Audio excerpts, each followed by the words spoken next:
ഇന്നത്തെ വീഡിയോയിൽ വളരെ നിർണായകമായിട്ടുള്ള ഡെവലപ്മെൻറ്റുകളാണ്. DRDOയുടെ ചീഫും അതുപോലെ തന്നെ ഇന്ത്യയുടെ ഡിഫൻസ് മിനിസ്ട്രിയും ഓൾമോസ്റ്റ് റെഡി ടു ടെസ്റ്റ് അഗ്നി-6 inter continental ballistic missile system. അതായത് അഗ്നി-6 ICBM പരീക്ഷിക്കാൻ റെഡിയാണ് ഇന്ത്യ എന്നാണ് പറഞ്ഞിരിക്കുന്നത്. ചരിത്രം സൃഷ്ടിക്കാൻ പോവുകയാണെന്നും കൂടി പറയുന്നുണ്ട്. മേക്ക് ഇൻ ഇന്ത്യ പദ്ധതിക്ക് കീഴിൽ ഇന്ത്യയും ഇസ്രായേലും കൂടി ചേർന്ന് റഡാർ മാനുഫാക്ചറിങ് യൂണിറ്റ് തമിഴ്നാട്ടിൽ സ്ഥാപിക്കുകയാണ്. ഇന്ത്യയുടെ DCX സിസ്റ്റംസ് എന്ന് പറഞ്ഞ കമ്പനിയും ഇസ്രായേലിൻ്റെ എയറോസ്പേസ് കമ്പനി ആയിട്ടുള്ള എൽറ്റ സിസ്റ്റംസും ചേർന്നാണ് ഈ പ്രോജക്റ്റ് ലോഞ്ച് ചെയ്യുന്നത്. എൽടെക്സ് സിസ്റ്റംസ് എന്നാണ് ഈ കമ്പനിക്ക് പേര് നൽകിയിരിക്കുന്നത്. ഇൻഡിജീനിയസ് ഡിഫൻസ് കേപ്പബിലിറ്റി ഡെവലപ്മെൻറ്റ് പ്രോഗ്രാമിന് ഒരു മൈൽ സ്റ്റോൺ ആണ് ഈ പ്രോജക്റ്റ്, പ്രത്യേകിച്ച് റഡാർ മാനുഫാക്ചറിങ്. DRDOയുടെ DRDL എന്ന് പറഞ്ഞിട്ടുള്ള ഒരു വിങ് ഉണ്ട്. ഇവർ പ്രത്യേകിച്ച് ഒരു ഇലക്ട്രോണിക് യൂണിറ്റ് തയ്യാറാക്കുകയാണ്. ഈ ഇലക്ട്രോണിക് യൂണിറ്റ് എന്തിനാണെന്ന് പറഞ്ഞാൽ ഇതൊരു പ്രത്യേക മൊഡ്യൂളാണ്. ഈ മൊഡ്യൂൾ മിസൈലുകളിൽ ഘടിപ്പിക്കാനാണ്. മിസൈലുകളിൽ ഘടിപ്പിക്കുന്നത് എന്തുകൊണ്ടാണെന്ന് പറഞ്ഞാൽ മിസൈലിൻ്റെ ആക്യുറസി ഉറപ്പുവരുത്താനാണ് ഈ പ്രോഡക്റ്റ് ഹെൽപ്പ് ചെയ്യുന്നത്. ഇത് മിസൈലുകളുടെ ആക്യുറസിയും റിലയബിലിറ്റിയും ബൂസ്റ്റ് ചെയ്യുമെന്നാണ് അവകാശപ്പെടുന്നത്. ഇന്ത്യയുടെ DRDO hypersonic guided missile technology ഏറ്റവും കൂടുതൽ എയിം ചെയ്യുന്നത് പാകിസ്ഥാനെയും ചൈനയുമാണ്.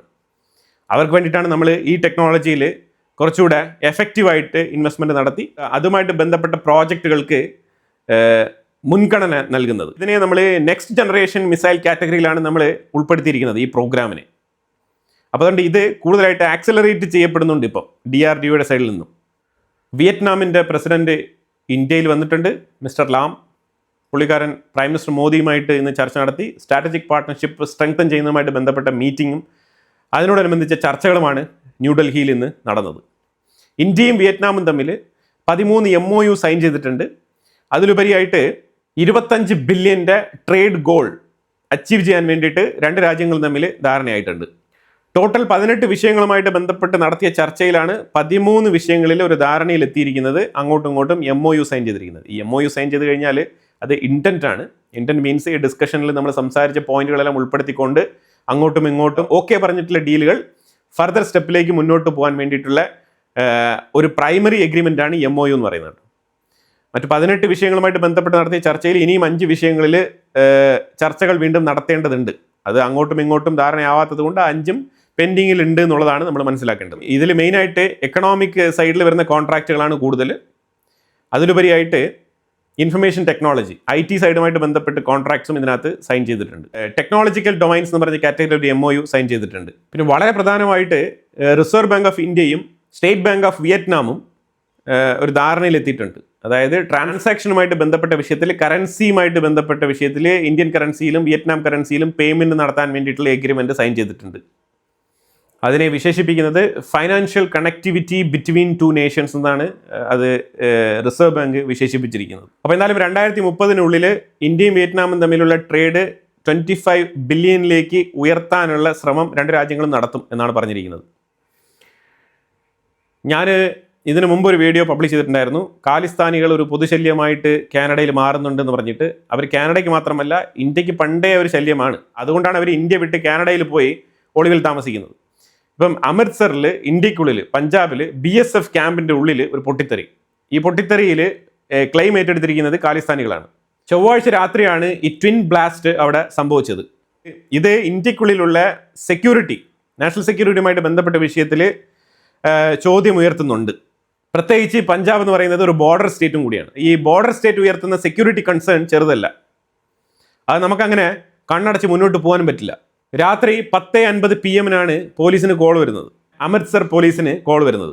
ഒരു പൊട്ടിത്തെറി കാസ കണ്ടോൺമെന്റ് ഏരിയയിൽ നടന്നിട്ടുണ്ട് എന്നുള്ള ഒരു ഫോൺ വിളിയാണ് അമൃത്സർ പോലീസ് സ്റ്റേഷനിലേക്ക് എത്തിയത്. സീനിയർ ആർമി ഉദ്യോഗസ്ഥരും അതേപോലെ പോലീസും ഫോറൻസിക് ഡിപ്പാർട്ട്മെന്റ് എല്ലാം തന്നെ അവിടെ പെട്ടെന്ന് തന്നെ എത്തുകയുണ്ടായി. അപ്പോൾ എല്ലാ സാമ്പിളെല്ലാം കളക്ട് ചെയ്ത് പ്രൈമറി ഇൻവെസ്റ്റിഗേഷൻ അണ്ടർ ഗോയിങ്.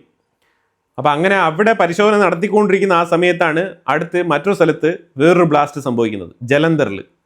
അവിടെ ഒരു ബൈക്ക് BSFൻ്റെ ചൗക്കിൻ്റെ അടുത്ത് പൊട്ടിത്തെറിച്ചു. ലോക്കൽ അതോറിറ്റി ഓൾറെഡി തന്നെ അവിടെ ഇൻവോൾവ് ആയി. പോലീസ് എല്ലാം തന്നെ അപ്പം തന്നെ അവിടെ കൃത്യമായിട്ട് എത്തി. ആ ബ്ലാസ്റ്റ് നടന്ന സ്ഥലത്ത് ഇൻവെസ്റ്റിഗേഷൻ അവിടെയും തുടങ്ങിയിട്ടുണ്ട്. അപ്പോൾ അവിടെ അസിസ്റ്റൻറ്റ് സബ് ഇൻസ്പെക്ടർ കരം ഇമ്മീഡിയറ്റ് ആയിട്ട് തന്നെ ആ റോഡെല്ലാം ക്ലോസ്ഡ് ആണെന്നുള്ളത് ഉറപ്പ് വരുത്തിക്കൊണ്ട് ആ റൂട്ട് തന്നെ ക്ലോസ് ചെയ്തു. അതിനുശേഷം പിന്നെ ഖാലിസ്ഥാനികൾ ഈ KLA ഖാലിസ്ഥാൻ ലിബറേഷൻ ആർമി എന്ന് വിളിക്കപ്പെടുന്ന ഈ ഭീകരവാദ സംഘടനയാണ് ഇതിൻ്റെ ഉത്തരവാദിത്തം ഇപ്പം ഏറ്റെടുത്തിരിക്കുന്നത്. അപ്പോൾ എന്തായാലും ഇൻവെസ്റ്റിഗേഷൻസ് മുന്നോട്ട് പോട്ടെ. ഖാലിസ്ഥാനികളെ ഒരു പാഠം പഠിപ്പിക്കേണ്ട ഒരു ടൈം അതിക്രമിച്ചിരിക്കുന്നു ശരിക്കും പറഞ്ഞാൽ. ഇറാൻ അമേരിക്ക ഇസ്രായേൽ കോൺഫ്ലിക്റ്റുമായിട്ട് ബന്ധപ്പെട്ട് മിഡിൽ ഈസ്റ്റ് വിഷയത്തിൽ ഒരു തീരുമാനമുണ്ടാക്കാൻ പാകിസ്ഥാനെ പല രീതിയിൽ ഉപയോഗപ്പെടുത്തുന്നുവെങ്കിലും അമേരിക്കയുടെ പിഷാവറിലുള്ള US കൗൺസിലേറ്റ് അടച്ചു പൂട്ടുകയാണ്.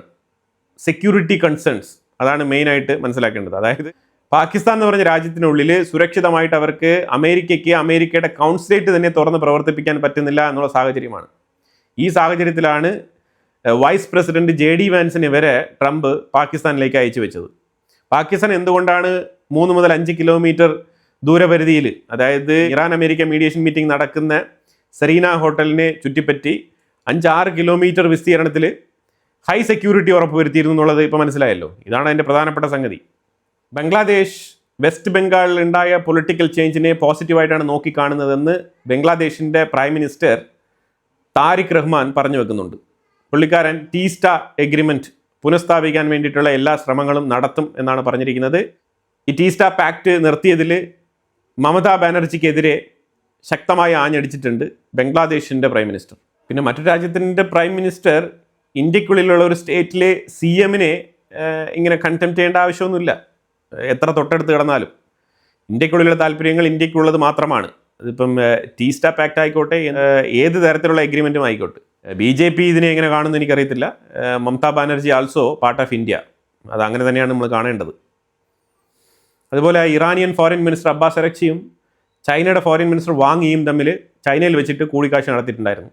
ബലിക്കാട്ടൻ എന്ന് പറഞ്ഞിട്ട്, ബലിക്കാട്ടൻ 2026 എന്ന് പറഞ്ഞുകൊണ്ട് ഫിലിപ്പൈൻസ് 17,000 ട്രൂപ്പിനെ വെച്ചിട്ട് ഒരു വലിയ രീതിയിലുള്ള ഡെമോൺസ്ട്രേഷൻ, ചൈനയ്ക്കെതിരെയാണ് അവർ ഈ ഡെമോൺസ്ട്രേഷൻ ചെയ്ത് കാണിക്കുന്നത്.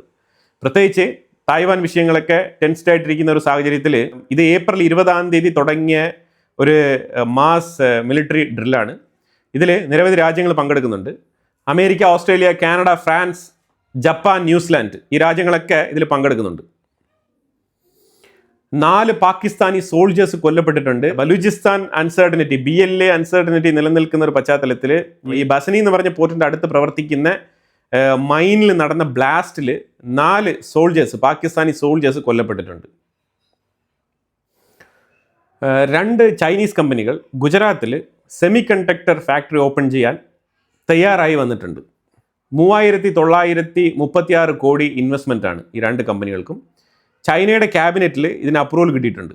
അപ്പോൾ ചൈന ഇന്ത്യക്കുള്ളിൽ ഈ ഫണ്ട് ഇൻവെസ്റ്റ്മെൻറ്റ് ചെയ്യാൻ തയ്യാറാണ്. ഈ ചൈനയുമായിട്ട് ബന്ധപ്പെട്ട ഇൻവെസ്റ്റ്മെൻ്റ് ആണ്. ഇത് ഏത് രീതിയിലാണ് ബൈൻഡ് ചെയ്ത് ഇന്ത്യക്കുള്ളിൽ കൊണ്ടുവരുന്നത് എന്നതിനെക്കുറിച്ച് വ്യക്തമായിട്ട് ഡീറ്റെയിൽ ആയിട്ടുള്ള റിപ്പോർട്ട് പുറത്തു വരേണ്ടതുണ്ട്. പ്രാഥമികമായിട്ട് ഇങ്ങനെ ഒരു വാർത്ത നമുക്ക് വായിക്കാൻ കഴിയുന്നുണ്ട്. ഇത് ശരിക്കും 2,330 പേർക്ക് ജോബ് ഓപ്പർച്യൂണിറ്റീസ് കൊടുക്കുന്ന ഒരു പ്രോജക്റ്റ് ആണെന്നാണ് ഗവൺമെൻറ് അവകാശപ്പെടുന്നത്. നമ്മുടെ രാജ്യത്തിനുള്ളിൽ തന്നെ ആദ്യത്തെ കൊമേഴ്ഷ്യൽ മിനി മൈക്രോ LED ഡിസ്പ്ലേക്ക് വേണ്ടിയിട്ടുള്ള ഒരു യൂണിറ്റും, അതുപോലെ GIN ടെക്നോളജി ഉപയോഗിച്ചുകൊണ്ട് പ്രവർത്തിക്കുന്ന സെമി കണ്ടക്ടർ ഫാക്ടറീസ് ആയിരിക്കും എന്നാണ് ഇതിൻ്റെ ടെക്നോളജിക്കൽ പരമായിട്ട് ഇതിനകത്ത് മെൻഷൻ ചെയ്തിരിക്കുന്നത്. അപ്പോൾ എന്തായാലും എല്ലാം തന്നെ വളരെ വളരെ ഇമ്പോർട്ടൻ്റ് ആയിട്ടുള്ള വാർത്തകളാണ്. ഇതിനെക്കുറിച്ചുള്ള അഭിപ്രായങ്ങൾ കമൻറ്റ് ബോക്സിൽ രേഖപ്പെടുത്തുക. കൂടുതൽ വാർത്തകളുമായിട്ട് അടുത്ത വീഡിയോയിൽ വരാം. Thank you so much.